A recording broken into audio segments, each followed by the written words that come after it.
Cuando tenemos la letra D entre dos vocales, ¿sí?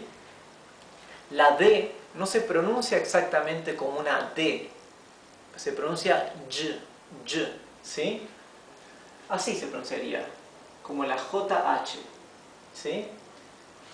¿Dónde lo tenemos aquí? Aquí, gradually. Aquí lo escribí con D, sin embargo, en lugar de una D, debería ser JH, porque esto no se pronuncia gradually, se pronuncia gradually, gradually. Siempre que tengan, o casi siempre que tengan una D entre dos vocales, el sonido de la D no es D, es Y, como gradually y como education, education, ¿sí? Educación, o educated, educado, ¿sí? La D entre dos vocales es y. Ahora vamos a ver false friends que comienzan con la letra G. False friends that begin, que comienzan with, con the letter G, con la letra G. Like, como, gang. Gang parece que significase ganga, ¿verdad? Pero gang en inglés significa pandilla, ¿sí? Una pandilla. La palabra inglesa para ganga es bargain, bargain, ¿sí? Tenemos la palabra grab, que es un verbo, el verbo to grab. To grab no es el verbo grabar. To grab significa asir o coger alguna cosa, ¿sí? To grab, asir o coger. Bien, tenemos el verbo, perdón, no es un verbo, es gracious, es un adjetivo. El adjetivo gracious que vemos aquí significa amable, ¿sí? Amable, gracious, no es gracioso. La palabra para gracioso en inglés es funny, funny, que es una palabra bastante conocida, ¿sí? Funny, que viene de la palabra fun, que significa diversión o entretenimiento. Funny, el adjetivo, es gracioso o cómico. Tenemos grocery, grocery. La palabra grocery no significa grosería, porque grosería en inglés se dice rudeness, ¿sí? Rudeness. La palabra grocery significa almacén, un lugar donde compramos comestibles. Grocery. El otro false friend que vamos a ver es Geneva. Lo escribí con mayúsculas porque Geneva es el nombre de la ciudad de Ginebra, en Suiza. En inglés se dice Geneva y parece que fuera Génova, ¿verdad? Pero no es Génova. Geneva es Ginebra. Vamos a ver ahora verbos regulares. Regular verbs.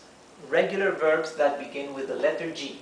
Verbos regulares que comienzan con la letra G.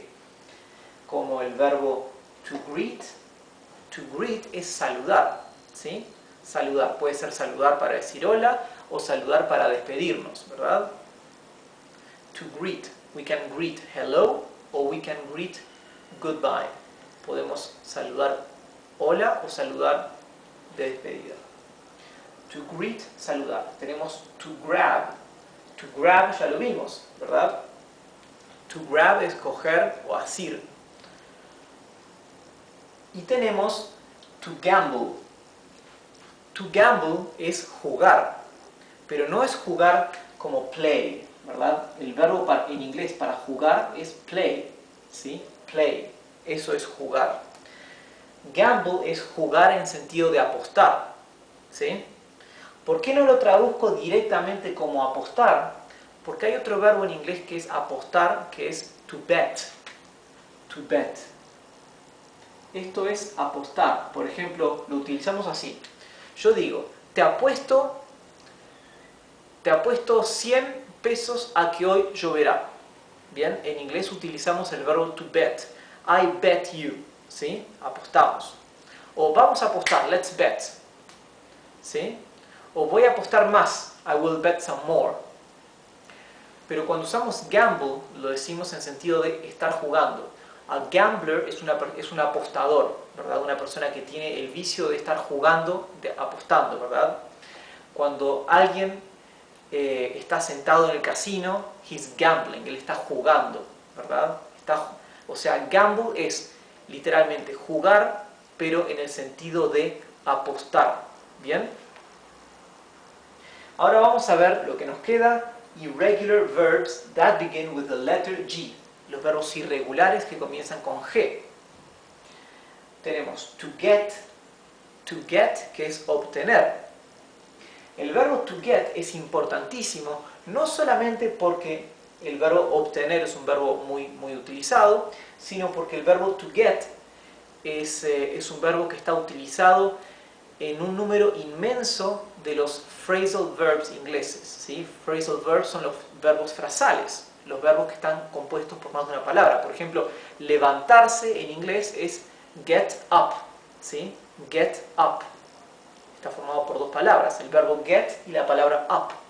Por lo tanto, el verbo to get no solamente se utiliza para decir obtener, sino que para formar otros verbos frasales. To get up, por ejemplo, es uno de tantos que hay, ¿sí? Tenemos el verbo to go, que es ir, el verbo ir, ¿sí? Así que ya ven que es un verbo importantísimo. Y el verbo to give, el verbo to give significa dar, ¿bien? Yo te doy tanto dinero, I give you so much money, ¿sí? Estos tres verbos, además de la importancia que tienen de por sí mismos, porque son verbos importantes, son también fundamentales porque los tres son utilizados mucho para formar otros verbos frasales. Por ejemplo, el verbo to give, un verbo frasal que en este momento recuerdo que utiliza el verbo to give es to give up, ¿verdad? Rendirse o renunciar a algo. To give up, ¿sí?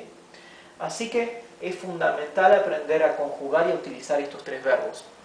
Y eso es lo que vamos a ver en la clase que viene, ¿sí? Los tres verbos regulares que hemos visto aquí arriba, to greet, to grab y to gamble, no los vamos a tratar, no los vamos a ver por separado, porque al ser verbos regulares ya saben o deben saber cómo se conjugan, ¿verdad? En el pasado solamente se les agrega la letra D o la letra ED, ¿sí? Y ya queda el verbo en pasado. Por ejemplo, greeted es el pasado, grabbed es el pasado, y aquí como termina en una E muda, solamente le agrego la D y queda gambled, y también tengo el pasado de este verbo, ¿sí?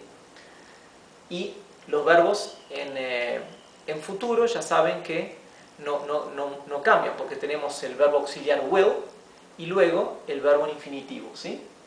Así que solamente en la clase que viene vamos a ver estos tres verbos: to get, to go y to give. Gracias por mirar la clase. Pueden enviarme preguntas si tienen dudas o consultas y nos vemos en la clase.